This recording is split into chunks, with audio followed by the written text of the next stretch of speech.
여러분 안녕하십니까? 5월의 마지막 주 다나와 알전뉴스입니다. 이번 주도 지난주에 이어 솔리드 스테이트 드라이브에 관한 소식이 주를 이루는 등 IT 시장엔 여러 가지 일들이 있었는데요. 어떤 일들이 있었는지 정리해봤습니다. 삼성전자가 시리얼 ATA2 방식의 256GB SSD 개발에 성공했다고 밝혔습니다. 초당 읽기 속도 200MB, 쓰기 속도 160MB로 하드디스크보다 두세 배 빠른 속도를 지녔고 MLC 플래시 메모리를 탑재해 값을 더욱 낮춰 앞으로 SSD 시장의 본격적인 대중화 시대를 예고하고 있습니다. 개발도상국 아이들의 교육을 위해 노트북을 제공하는 OLPC 프로젝트에 마이크로소프트가 참여한다고 공식 발표한 가운데 OLPC 재단의 엑스오 노트북에 윈도우를 탑재하는 것에 관한 반대 의견이 쏟아져 나오는 등 논쟁이 뜨겁게 펼쳐지고 있습니다. 통신 상품들을 묶어서 파는 결합상품의 출시가 쉬워집니다. 방송통신위원회는 결합상품 출시에 한해 요금 할인율이 20% 이하인 경우까지 인가심사 절차 생략 대상을 확대한다고 밝혔는데요. 이를 통해 인터넷 전화, 와이브로, HSDPA 등 신규 통신 서비스도 시장 정책에 도움을 받을 것으로 보입니다. 위약금을 물어야 하는 의무약정제 시행 이후 주춤했던 이동통신 번호이동 가입자가 단말기 할부 프로그램이 나오면서 다시 증가 추세로 돌아섰습니다.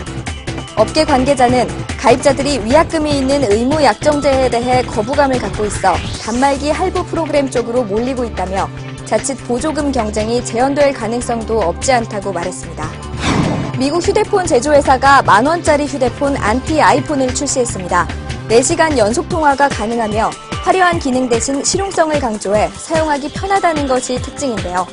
반면 디스플레이가 없어서 문자를 보내지 못하고 범죄 등에 악용될 수 있다는 부정적인 의견도 있습니다. 무료폰들이 많은 우리나라에서 얼마나 인기를 끌는지 궁금하네요.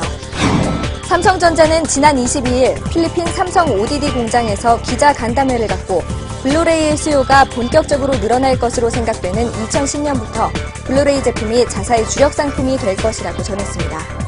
중국 5대 온라인 게임 업체의 매출이 우리나라 5대 게임 업체의 매출을 처음으로 앞질렀습니다. 이는 NC소프트를 비롯해 NHN, 넥슨, CJ인터넷, 네오이즈게임즈의 매출 합계 1조 2천여억 원을 3천억 원가량 앞지른 수치입니다. 최근 수년간 존폐 논란이 일었던 자동차 유리 틴팅에 대한 규제가 대부분 그대로 유지됩니다.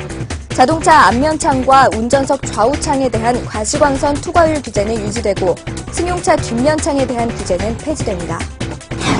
전국 주유소 10곳 중 3곳은 경유값이 휘발유값을 앞지른 것으로 나타났습니다.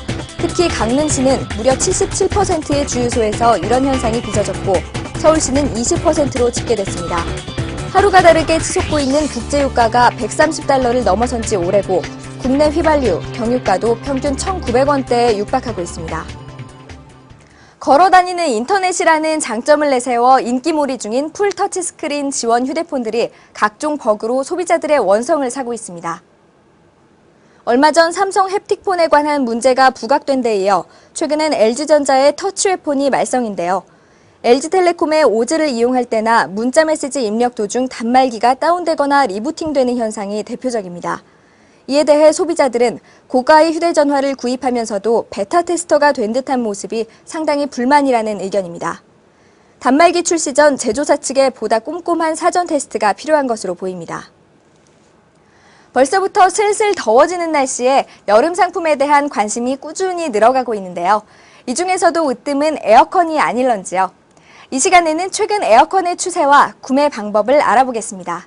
지난 4월부터 전국 기온이 예년 평균을 웃돌아 에어컨의 수요가 크게 늘고 있습니다.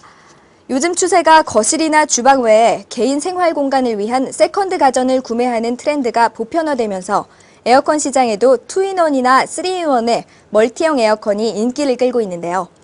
멀티형 에어컨의 가장 큰 장점은 실외기 하나로 거실에서는 스탠드형을, 안방이나 공부방에는 벽걸이형을 함께 사용할 수 있다는 점입니다. 하지만 멀티형 에어컨은 업체에 따라 80% 이상의 전기료가 더 들 수 있으므로 소비 전력량과 에너지 효율을 꼭 따져보고 구입하는 것이 좋습니다. 또한 사전에 배관 설치에 문제가 없는지 집안 구조를 반드시 확인하고 구입하는 것이 나중에 낭패를 막을 수 있는 지름길입니다. 날이 덥다고 시원한 에어컨만 무작정 틀다 보면 다음 달 나오는 요금 고지서를 보면서 좌절을 금할 수 없을 텐데요. 적정한 실내 온도를 유지해주고 직사광선을 커튼이나 블라인드로 차단하면서 선풍기와 같이 사용하면 더욱 효과적입니다. 또한 정기적인 필터 청소로 효율을 높이는 것도 중요합니다.